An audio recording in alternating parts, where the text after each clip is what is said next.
Meus amados irmãos e irmãs em Cristo Jesus, mais uma vez estamos aqui nesse momento tão especial para nós, o Prosa de Fé.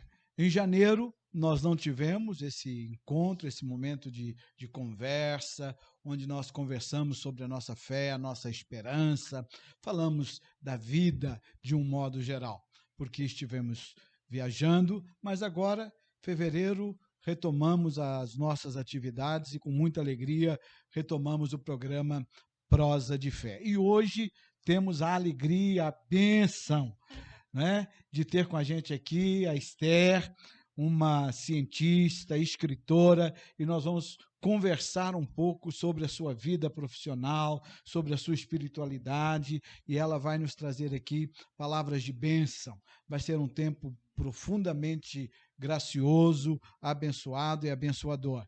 A irmã Esther também é esposa de um cientista, o Dr. Elton, que é o responsável, é um dos responsáveis aqui no Brasil pelas pesquisas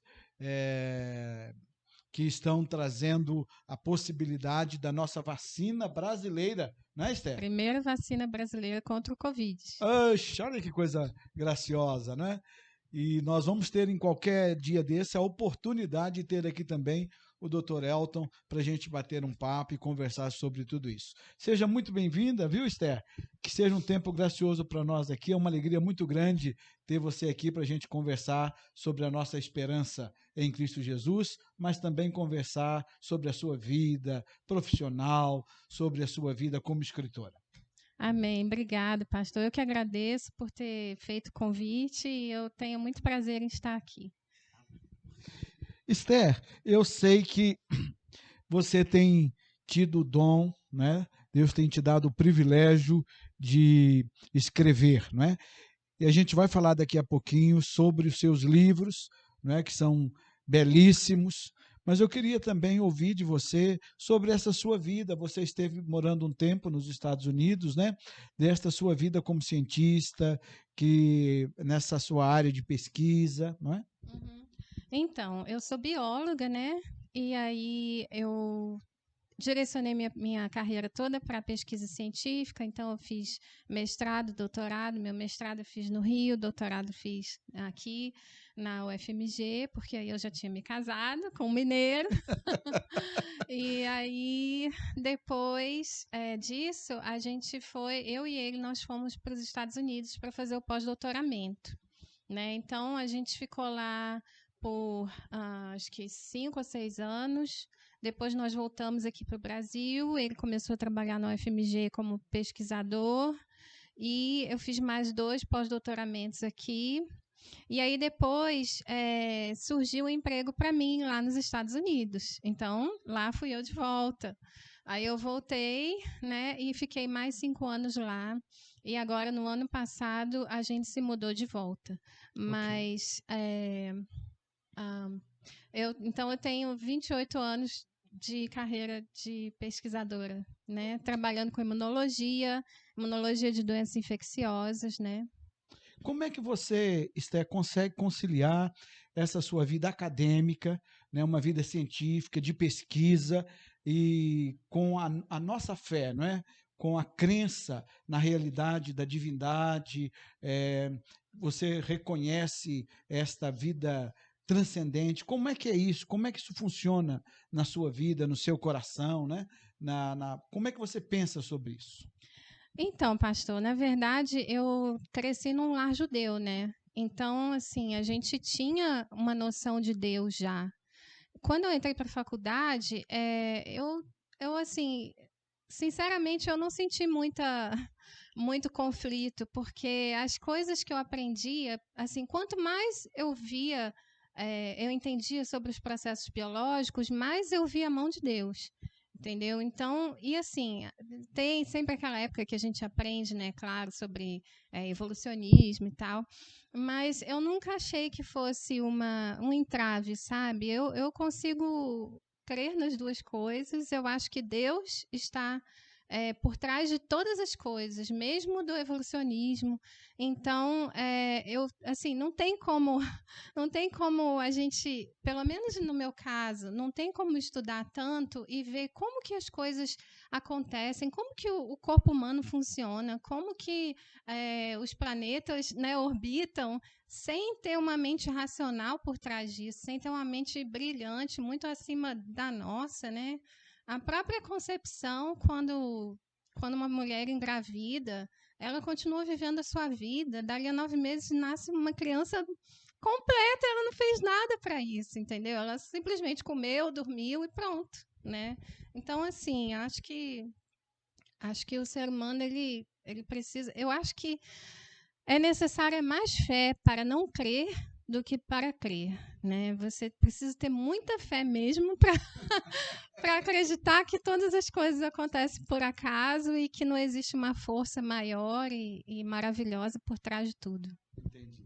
Então, na sua vida, Esther, você não viu muito conflito, você não vê isso como um conflito, e isso está muito bem resolvido na sua mente, no seu coração, né?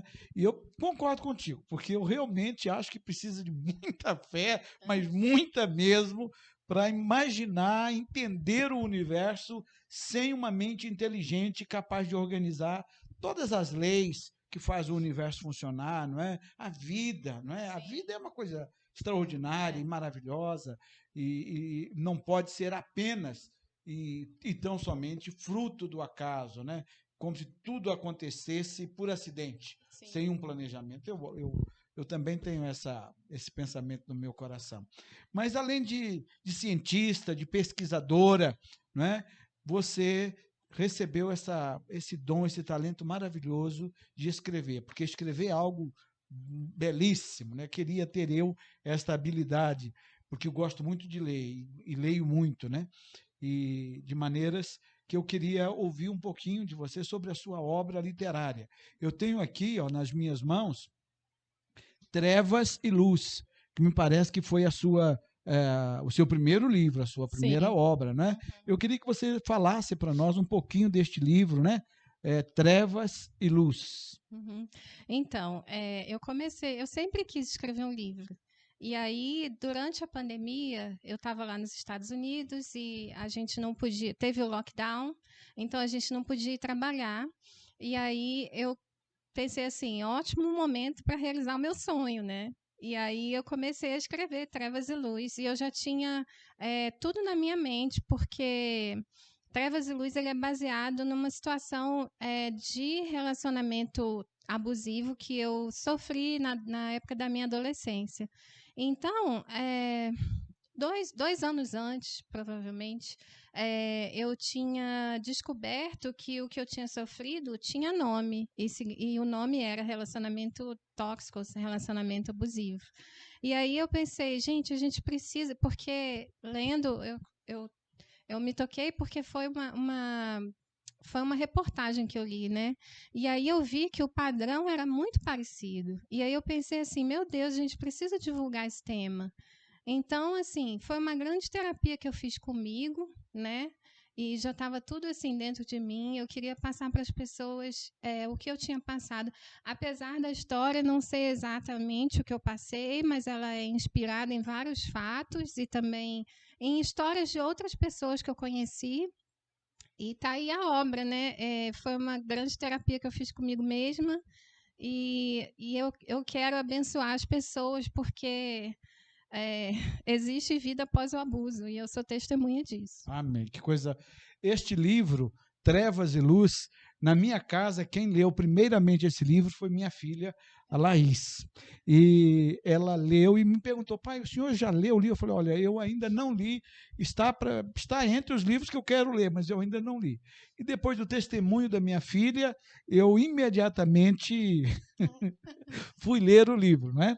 E é um livro que ele conta mesmo de maneira muito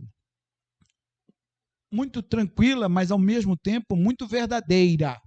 Não é porque, como a Esther mesmo disse aqui, não é exatamente a experiência dela, mas é inspirado na experiência dela e também conta a experiência de tantos outros casos e como que isso foi resolvido, como que isso foi trabalhado.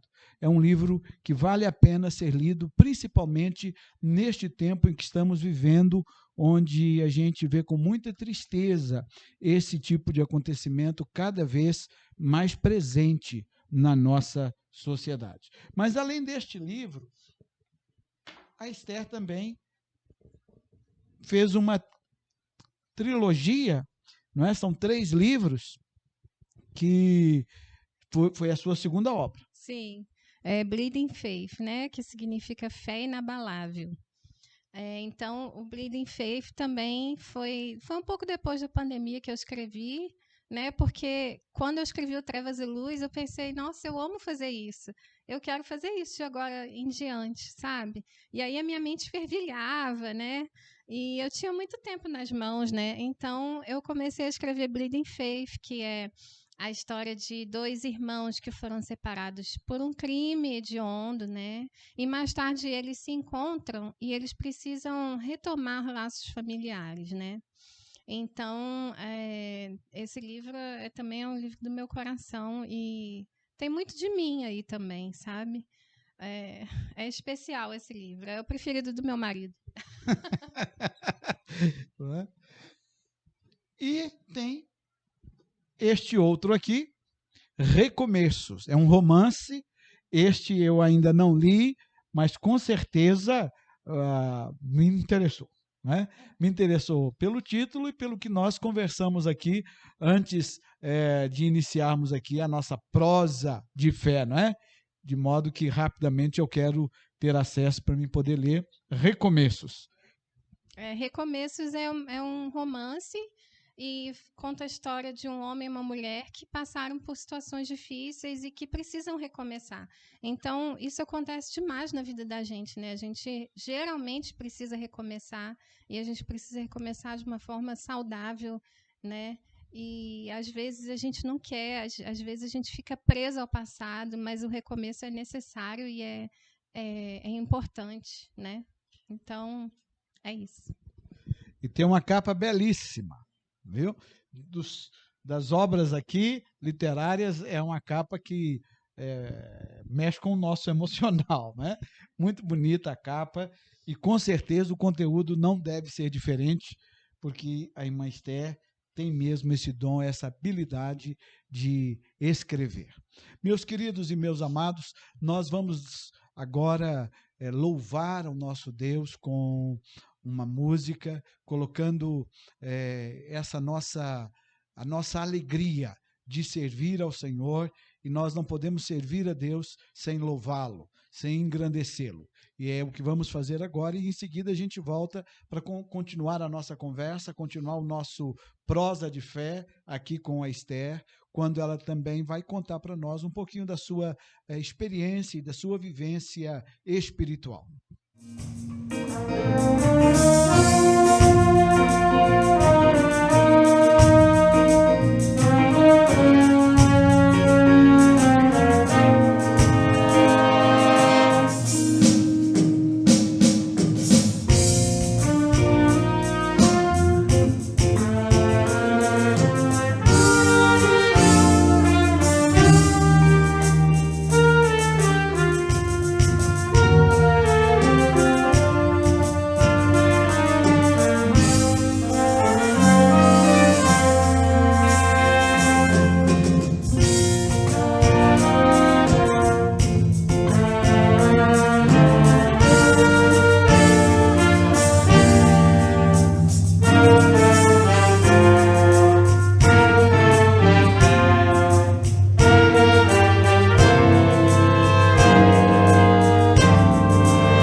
depois desse belíssimo louvor, né, exaltando, glorificando a Deus, de volta aqui nessa prosa de fé com a Esther. Já falamos dos seus livros, falamos da sua vida profissional como cientista, mas agora, Esther, a gente quer conversar com você um pouquinho, né?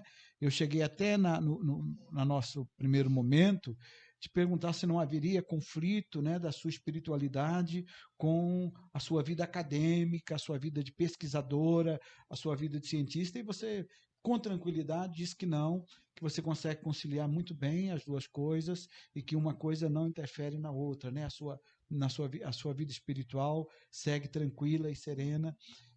Mas eu queria que você contasse um pouquinho dessa sua criação. Você foi criada, não é? Numa família judia. Sim. Eu queria que você me falasse um pouquinho sobre isso, não é? Uhum. Então, eu nasci num lar judeu, né? Meu pai e minha mãe são descendentes de judeus do Oriente Médio, e aí que a gente chama de sefaradita, né? E aí meu pai foi o primeiro filho a nascer no Brasil, e assim, eu aprendi desde cedo o temor a Deus, né? Ao Deus único, né? E a gente ia na sinagoga às vezes, assim, principalmente nas festas mais importantes, né? E a gente aprendia, eu cheguei a aprender hebraico, sabe? Mas, enfim, não lembro mais de nada, porque eu era muito criança, né? Mas, e a gente, os judeus, eles creem, né, que o Messias virá. Então, muitos anos mais tarde, quando eu conheci o Elton, que é o meu marido agora, né, ele me convidou para a igreja e eu fui. Eu nunca fui, na verdade, muito praticante do judaísmo, sabe? Mas, enfim, eu tive curiosidade de ir à igreja, né? Ele era meu amigo, eu tinha alta estima. A gente não era namorado ainda. E aí ele me convidou para a igreja, eu fui, né, na época, a primeira igreja batista de Belo Horizonte, e aí eu gostei muito, né, o mais interessante que eu achava era que tudo que o pastor falava, ele lia e estava na Bíblia. Então o Elton botou uma Bíblia na minha mão e aí tudo que eu não conhecia nada do antigo, do Novo Testamento, conhecia mais do Antigo. E aí às vezes o pastor falava assim: abre no livro tal, capítulo tal. E aí eu abria a Bíblia e assim é incrível que sempre abria na página certa, um pouquinho depois. E aí o Elton ficava assim, impressionado. Mas, enfim, acho que já era Deus falando comigo, né? Então, eu gostei muito, assim, as pessoas me tratando, assim, como realmente muito bem. E a palavra de Deus também foi encontrando lugar no meu coração. Aí eu tinha muitos questionamentos, aí eu conversava muito. Naquela época tinha o pastor Dalmário também lá na PIB, e a gente conversava bastante, os meus questionamentos ele respondia, o Elton também, né?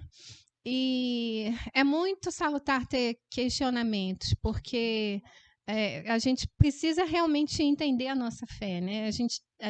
A fé tem uma parte da fé que a gente não explica, mas existe todo o lado racional para isso, né?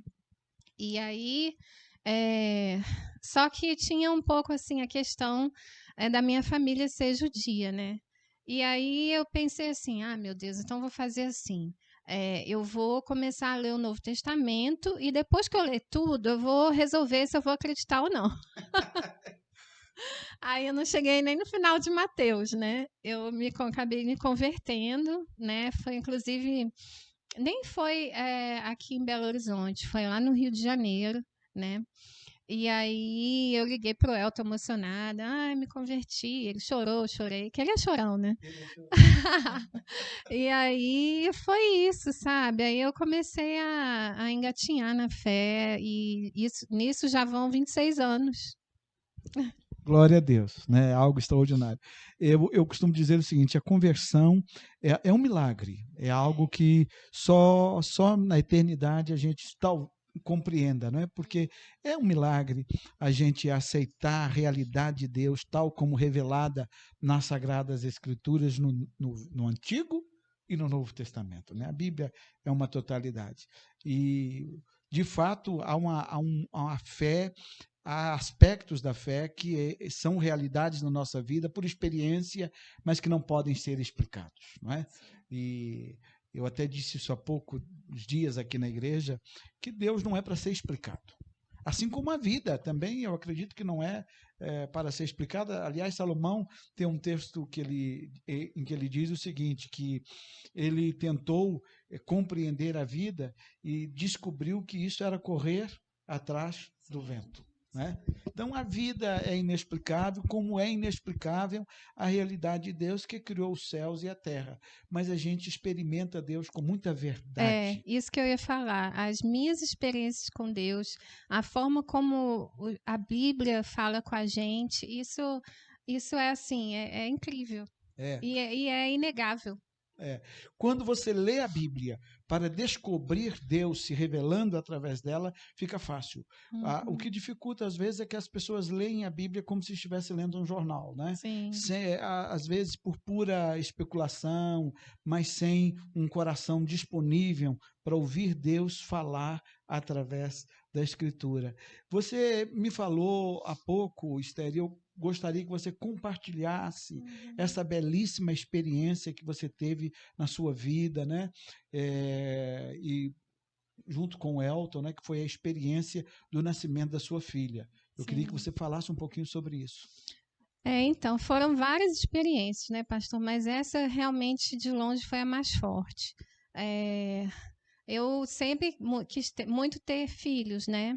E aí, quando eu ainda nem era casada, eu descobri que eu tinha um tumor no ovário e tal. E aí, enfim, eu sempre soube que ia ser um pouco complicado, porque, na verdade, aquele ovário nunca voltou a funcionar bem, mas eu tinha outro, né? Então, quando a gente se casou, a gente tentou vários anos, não deu certo. E aí a gente foi ver um especialista, né, em reprodução, e aí a gente descobriu que a gente, tanto eu quanto meu marido, a gente tinha algum tipo de problema para engravidar. Então, foi uma época muito difícil, sabe? A gente estava lá nos Estados Unidos e eu descobri pelo plano de saúde que o plano de saúde cobriria um tratamento, né? Então, a gente partiu para a fertilização in vitro, né? E, assim, foi... a fertilização in vitro é um processo doloroso, sabe? Que você coloca todas as suas esperanças e pode não dar certo. E aí, no nosso caso, foi o que aconteceu, né? Não deu certo. A gente tentou 3 vezes. Na terceira vez, não chegou nem perto de dar certo. Eu não vou entrar em detalhe aqui, né, por causa das tecnicalidades. Apesar de eu ser cientista, eu adorar falar sobre isso. Mas foi um momento, assim, muito difícil para mim, sabe? Eu confesso que eu parei de orar por um tempo, sabe? Eu me questionava muito por que aquilo estava acontecendo. Por que a gente era um lar assim? Então, a gente buscava Deus, a gente poderia dar um lar maravilhoso para o nosso filho, enquanto existe gente que tem os filhos e não está nem aí, ou coloca a criança para adoção, ou coloca, sei lá, eu não estou julgando essas pessoas, mas por que alguns têm sem nem querer, né, às vezes, e a gente que queria tanto era tão difícil. Então, esse foi um momento muito difícil na minha vida, né? E eu, nessa época, eu parei de orar, né? Porque eu estava muito chateada. O processo é doloroso. Quando você vê as suas esperanças indo água abaixo, você não quer mais ter esperança, sabe? Você não quer mais pensar que isso pode ser diferente, né? Porque isso machuca, né? Então, eu me lembro que um dia a gente frequentava uma igreja lá nos Estados Unidos, a Igreja Batista Brasileira, de Washington, D.C., e nós tínhamos muitos amigos lá. E aí, um dia, minha amiga chegou para mim e falou assim, olha, ainda estou orando por você, hein? Para o seu bebê. E aí eu falei assim, eu pensei assim comigo, né? Poxa vida, ela ainda está orando e nem eu estou mais orando, né? Acho que não vai adiantar nada, mas enfim. Aí, depois de uns dias, eu falei com o Elton, né? Eu falei, olha, acho que a gente devia adotar. Aí ele falou assim: você não está bem, né? Aí a gente conversou, eu chorei bastante. Ele falou assim: olha, vou te contar a história de Ana e Elcana, né? Ana, ela queria muito ter um filho e ela colocou isso para Deus. Por que você não faz o mesmo? Vai lá na sala, se derrama, conversa com Deus, né? Fala para ele tudo que você está sentindo. E aí foi isso que eu fiz. E aí eu até fico um pouco emocionada. Aí eu me lembro que eu me derramei diante de Deus de uma forma que eu nunca tinha feito, sabe, pastor? E, nossa, chorei demais. Eu não sei quanto tempo eu fiquei ali, né? Eu sei que depois que eu terminei de orar, parecia assim que um peso enorme tinha saído dos meus ombros. Apesar de eu ainda estar triste, parecia que tinha saído um peso enorme dos meus ombros, né? E aí fui seguir com a minha vida, né? E aí eu me lembro que tivemos uma oportunidade de ajudar naquele projeto, não sei se você conhece Desperta Déboras, né? Que oram por crianças e tal. E aí a gente adotou uma menininha para orar.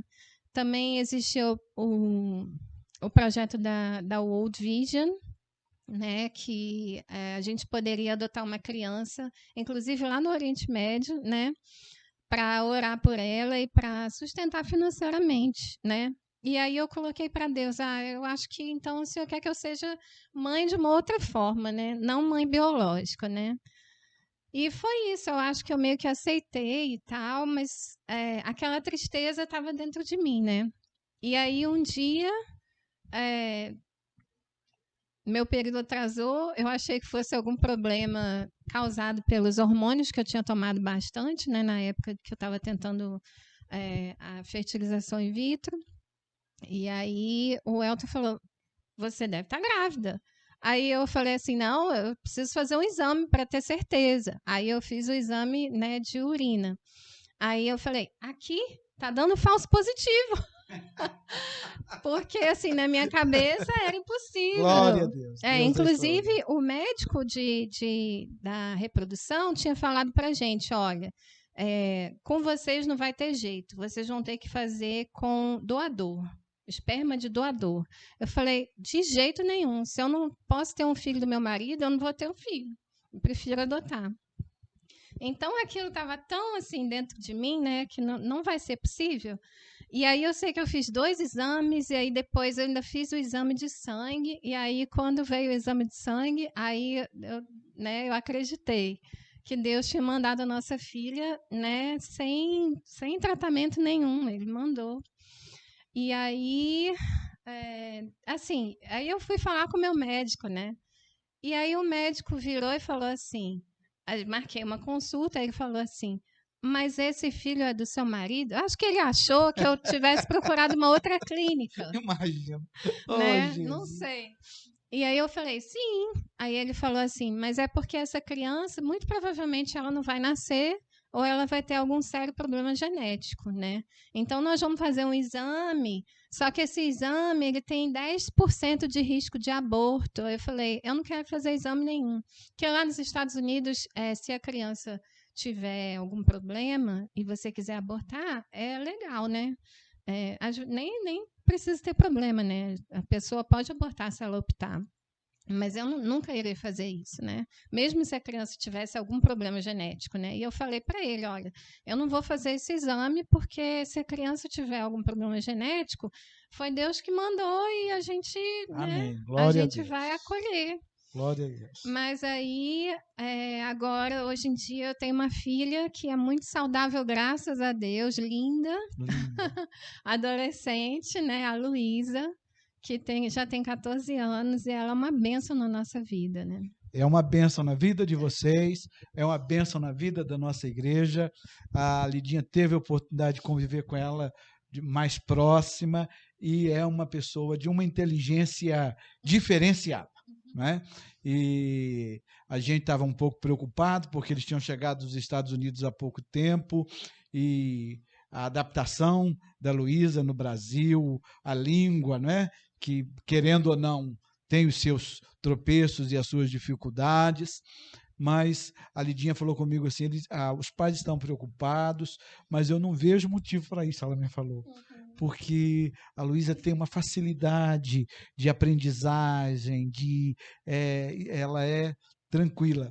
Então, isso nos alegra muito o coração e fortalece a nossa fé em entender que Deus é quem escreve, viu, Sim. irmã Esther, a nossa história. Sim. E a gente precisa descansar nele, mesmo quando as coisas Sim. não acontecem como a gente Uhum. quer, não é? Porque Uhum. a tendência humana é o seguinte: se não era para, se não deu certo, então estou triste, Deus não me ouviu, Deus não está interessado em mim. Isso não é verdade.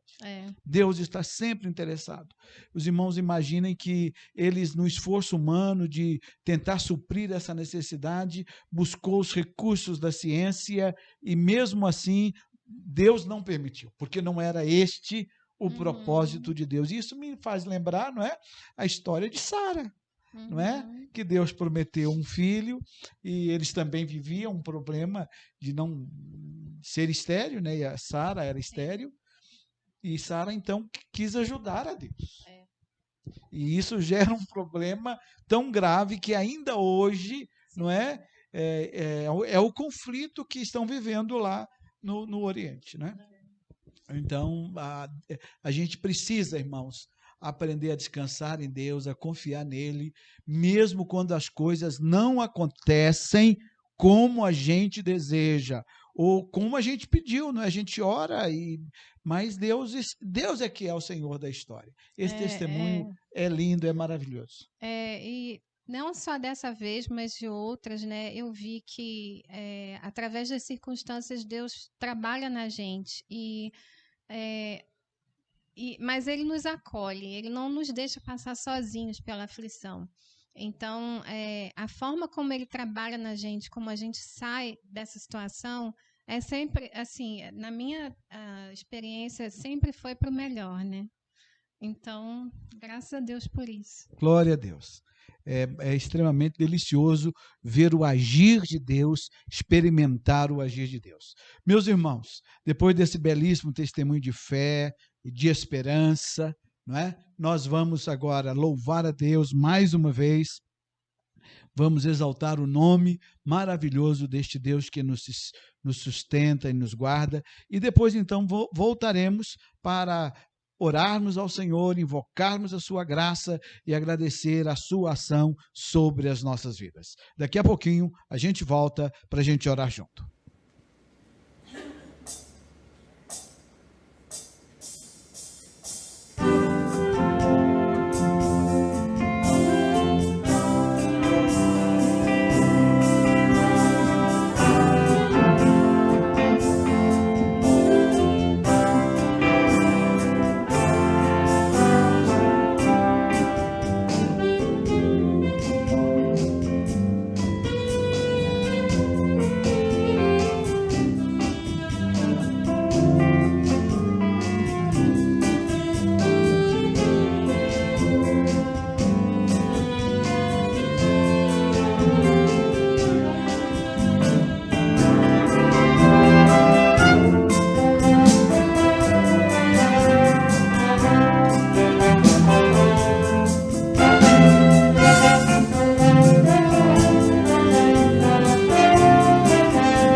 Queridos irmãos e irmãs, estamos mais uma vez aqui, depois deste louvor maravilhoso, exaltando e glorificando o nome do Senhor, depois dessa prosa maravilhosa com a Esté, descontraída, suave, alegre, onde a gente conversou sobre a sua obra literária, sobre a sua vida acadêmica, mas de modo todo especial sobre a sua fé. E ouvimos aqui esse testemunho delicioso de que Deus escreve a nossa história. Aquieta, meu irmão, a tua vida e o teu coração, seja o que for, que situação for, saiba que Deus está no controle. Ele sabe do nosso ontem, conhece o nosso presente e, melhor do que nós, infinitamente melhor, Ele sabe com certeza o nosso futuro. Entrega teu caminho ao Senhor, confia nele e o mais Ele fará. Tranquiliza o teu coração. Nós vamos orar agora, vamos invocar a graça de Jesus em favor das nossas vidas e agradecendo a Deus pela sua manifestação, pela sua realidade nas nossas vidas e nas nossas histórias. Oremos ao Senhor. Querido Pai, Deus todo santo, todo poderoso, nós te agradecemos, ó Deus, pela vida de Esther, pela vida do seu esposo, da sua filha Luísa. Toma, Senhor, esta família nas tuas mãos. Te agradecemos, ó Deus, pela alegria de ouvir esse testemunho maravilhoso, porque só o Senhor pode verdadeiramente transformar as dificuldades, as limitações, as impossibilidades humanas em realidades maravilhosas. Obrigado, Senhor, porque o Senhor tem feito maravilhas entre nós. São tantas que a maioria delas a gente nem percebe no nosso dia a dia, mas por todas nós te rendemos toda a honra, toda a glória e todo o louvor. E de modo todo e muito especial, te rendemos louvores, ó Deus, por conhecermos o teu nome, por fazermos parte do teu povo, pela realidade da tua salvação nas nossas vidas. Ó Deus, nós te oramos e te pedimos a tua bênção, e agradecidos por tudo quanto o Senhor nos tem feito, no nome santo de Jesus. Amém. Amém. Meus amados, até o nosso próximo programa no mês de março. Estaremos de volta e será um outro momento de alegria, um outro momento de fé, de esperança, de nos alegrarmos com os feitos de Deus na nossa vida. Até o próximo programa. Muito obrigado, Esther, pela sua presença, pelo seu carinho, pela sua simpatia, pelo momento maravilhoso que passamos aqui. Que Deus abençoe a sua vida, continuando te dar este dom especial, que é o dom de escrever. Amém. Obrigada. Até mais a todos.